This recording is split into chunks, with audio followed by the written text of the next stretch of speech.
সেদিন ফজু পাগলা নামে একজন বলছে, এতদিন আমাদের কাছ থেকে নিয়েছে, আমরা এখন একটু খাবো না। আরে শয়তান, এটা একটা মাসলুম সংগঠন বিএনপি, একে ডোবানোর জন্য এই ফজু পাগলার আবিষ্কার।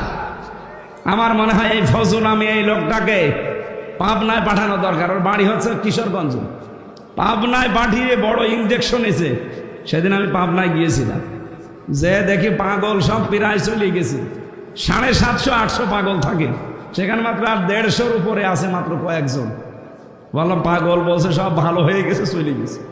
আর এখন নতুন নতুন পাগল আমদানি হচ্ছে, ওগুলো সব বাংলাদেশ থেকে, বিশেষ করে চাঁপাইনবাবগঞ্জের এই যে মুফাসসিরে কোরআন স্বামী আর স্ত্রী, কে এই দুইজনকেও পাঠানো দরকার কিছুদিনের জন্য পাবনায়, যে থান এখানে থাকেন আর ইঞ্জেকশন দিয়ে দেই, ওই যে কুকুর মারে যে ইঞ্জেকশন দিয়ে। তাছাড়া এ মাথা খারাপ হয়ে গেছে, আর ভালো হবে না। আমি আর নিচে নামলাম না, আপনারা উল্টাপাল্টা ধারণা করবেন না। আমি বিএনপির বিরুদ্ধে না, সত্যি কথা বলছি। আমি শহীদ জিয়াউর রহমানের নামে মন থেকে দোয়া করি, তারেক জিয়া সাহেবের জন্য আমি মন থেকে দোয়া করি। কিন্তু এই মাজলুম দলটা ভারতের চাইলে, ভারতের গলক ধাঁধায় পড়ে এই দলটাকে অনেকে ডোবানোর জন্য চেষ্টায় আছে। তার ভেতরে যাদের নাম বলছি, এদের কোনো কাজ নেই, কোনো কাম নেই। আপনি বলেন তো এদের কোন ব্যবসা আছে?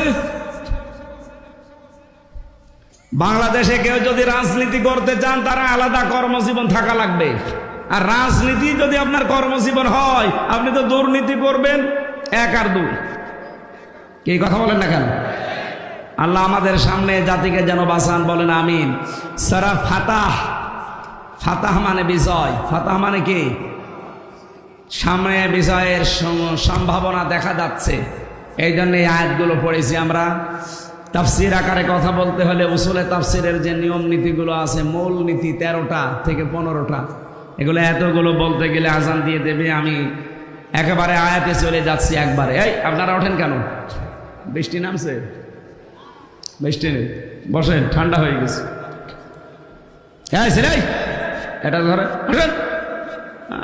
আমার ওয়াজে লাগিয়ে চলে যাচ্ছে। দেখতে এসেছে আর শুনতে এসেছে, বসে টাকা লাগবে।